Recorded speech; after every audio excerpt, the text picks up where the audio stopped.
അപ്പം അതാണ് പ്ലാൻ. അപ്പോൾ ബാലുവിനെ ഗുണ്ടാപ്പണിക്ക് കൊണ്ടുപോകാൻ വേണ്ടിയിട്ടാണ് ക്യാരറ്റ് കൃഷിയുടെ പേരും പറഞ്ഞ് ജയന്തം വന്നതല്ലേ?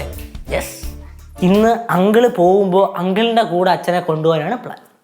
അമ്മ അങ്ങളുടെ കൂടെ അച്ഛനെങ്ങാനും പോയണ്ടല്ലോ, പിന്നെ അച്ഛനെ കാണെങ്കിൽ സെൻട്രൽ ജയിലിൽ പോകേണ്ട വരും. അയ്യോ, ജയിലിലൊക്കെ ഇടുവോ? പാർട്ടിയുടെ കൊണ്ടാണ് പാർട്ടി നോക്കൂലേ? അങ്ങനെ പാർട്ടി നോക്കിയ ഗുണ്ടകളൊക്കെ ജയിലിലായോണ്ടാണ് അച്ഛനെ ആ വേക്കൻസിയിലോട്ട് വിളിച്ചത്. എനിക്ക് തോന്നണേ പാർട്ടിക്കാരെല്ലാ കാര്യം അച്ഛനെ നോക്കുന്നു പറഞ്ഞപ്പോഴത്തേക്ക് അച്ഛനെ കണ്ണ് ഞാനിപ്പോ മഞ്ഞളിച്ച് കാണും. അമ്മ തുമ്പിക്ക് ബിസ്ക്കറ്റ്. ഇവിടെ അച്ഛൻ ഗുണ്ടയാവാൻ പോയിരിക്കണം, അപ്പോഴാണ് അവളുടെ തുമ്പിയുടെ ബിസ്ക്കറ്റ്. എന്താ അച്ഛനോട് പോന്നെ? ആ ചാച്ച എവിടെയും പോകുന്നില്ല കേട്ടോ, മണ്ട മിണ്ടാണ്ടിരി. പാറെങ്ങനെ കേട്ട് ഞാൻ അച്ഛനോട് പോയി പറയോടാ. എന്താ അമ്മ കാര്യം? ഒന്നുമില്ല. അച്ഛൻ എന്ത് ചെയ്യുന്നു ചോദിക്കുക. അച്ഛൻ ഇവിടെ മക്കളെ? അച്ഛൻ അങ്കിളിനോട് സംസാരിക്കുക, ഫോണൊക്കെ വിളിക്കുന്നുണ്ട്. ഉയർന്ന നേതാക്കന്മാരോട് വിലപേശുമായിരിക്കും. അമ്മ, അച്ഛൻ പിന്നെയും ഗുണ്ടാപ്പണിക്ക് ഇറങ്ങിയ ഈ രണ്ടെണ്ണം ഇവിടെ നിൽക്കും. അല്ലെങ്കിൽ ഇവിടെ തന്നെയല്ലേ നിൽക്കുന്നത്? എന്റെ പൊന്നു വെച്ചാ നിന്നെ കെട്ടാൻ ആരും വരത്തില്ലെന്ന്. ഗുണ്ടയുടെ മോളെന്ന് പറഞ്ഞാൽ കെട്ടാൻ വരുമോ? ഇങ്ങനെ തന്നെ നിന്നു.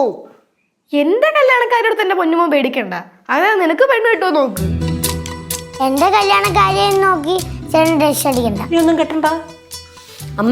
അമ്മ അച്ഛനെ ഗുണ്ടാക്കാർക്ക് സംഭാവന കൊടുക്കാനുള്ള പരിപാടിയാണോ? അച്ഛൻ റെഡിയായി ഇറങ്ങട്ടെ, അപ്പോൾ പറഞ്ഞാൽ പോരെ ഇതൊക്കെ മറുപടി. ഉണ്ടാതിരിക്കണത് കേട്ടോ എന്ന് പറഞ്ഞു. ആ ആറേ എന്ത് ചേച്ചി, ചേച്ചി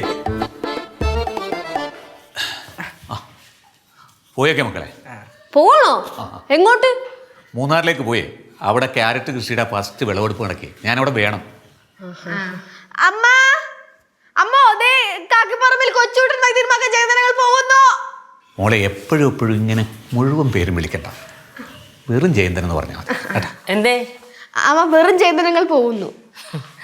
ജയന്തൻ പോവാണോ? ഞാൻ അറിഞ്ഞു. പോയിട്ടോ. അളിയനൊന്ന് വിളിച്ചാ അളിയനൊന്ന് വിളിച്ചായിരുന്നെങ്കിൽ.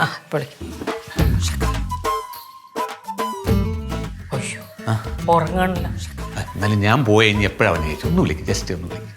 അല്ല, ഈ ഉറങ്ങിക്കിടക്കുന്ന ആളെ ഉണർത്തുന്ന അത്ര നല്ല കാര്യമല്ലല്ലോ. ഒന്ന് ശ്രമിച്ചു നോക്കും, ഒന്ന് വിളിച്ചു നോക്കും. ചേച്ചി ഒന്ന് വിളിക്കും. മോയ്, അങ്കിൾ ഇത്രയും സ്നേഹത്തോടെ പറയുമല്ലേ, വിളിക്കാല്ലേ? ബാലേ, ഒറ്റ വിളിക്കണീറ്റ്. ഉറങ്ങില്ലായിരുന്നു? നല്ല ഉറക്കമായിരുന്നു. ആണോ? അത് മനസ്സിലായി. എന്താ ക്യാരറ്റ് കൃഷിക്കും പിന്നെ 2 ഏക്കർ സ്ഥലത്തിനും എല്ലാത്തിനും എൻ്റെ ആശംസകൾ, അഭിവാദ്യങ്ങൾ. അളിയ അങ്ങനെ പറയല്ലേ. അളിയൻ ഒത്തിരി അനുഭവങ്ങളൊക്കെ ഉള്ളതല്ലേ. അളിയൻ ഈ ക്യാരറ്റ് കൃഷിയിൽ എൻ്റെ കൂടെ നിന്നാൽ എന്താ? വെറുതെ വേണ്ട, 50% ലാഭം അളിയന് കൂടെ. ഇത്രയും ദൂരം വന്നൊക്കെ ഞാൻ ജോലി ചെയ്യണം ശരിയാവില്ല അളിയ. അത് കുഴപ്പമില്ല, നല്ല കാര്യത്തിന് വേണ്ടിയല്ലേ. പിന്നെ പകുതി ഓഫറും അല്ലെ, 50% ഓഫറും. 50%. അല്ലാതെ നിനക്ക് വിഷമാവൂല്ലോ ഇത്രയും ദൂരം എന്നെ കാണാതിരിക്കാൻ പറ്റുമോ? നല്ല പൈസ കിട്ടുന്ന കാര്യമല്ലേ, നമ്മളിവിടെ വിഷമിച്ചിട്ട് കാര്യമുണ്ടോ? മക്കളെ നിങ്ങൾക്ക് അല്ല, ഞങ്ങളുടെ അച്ഛനൊരു നല്ല കാര്യം വരുമ്പോൾ ഞങ്ങൾ അങ്ങനെ എതിർക്കൂ അല്ലേ ചേച്ചി? അതെ അതെ അതെ അതെ. ഇപ്പൊ പോവാനോ? പിന്നെ ഇത്ര പെട്ടെന്ന് ബാഗ് റെഡി ആയി? നമുക്ക് എപ്പോഴാണ് ഒരു യാത്ര റെഡിയാണെന്ന് പറയാൻ പറ്റില്ലല്ലോ, അതുകൊണ്ട് ഞാൻ എല്ലാം റെഡിയാക്കി വെച്ച്. അപ്പം ഞങ്ങൾ എന്നാ പിന്നെ പോയിട്ടോ. പിന്നെ മുട്ടപ്പാല് ഗുണ്ടാപ്പണിക്ക് പോയിട്ടോ. മുട്ടപ്പാല് അതാര് കേട്ടിട്ടില്ലേ? ഇതിനെ മുട്ടപ്പാലു എന്ന് വിളിക്കുന്ന മുട്ടക്കച്ചവടം വല്ലതും ഉണ്ടായിരുന്നു. താറാവ് കച്ചവടം ഉണ്ടായിരുന്നു, അങ്ങനെ മുട്ടപ്പാലു എന്ന് പേര് വന്നു. നിങ്ങൾക്ക് എത്ര മുട്ടപ്പാലുവിനെ അറിയാം?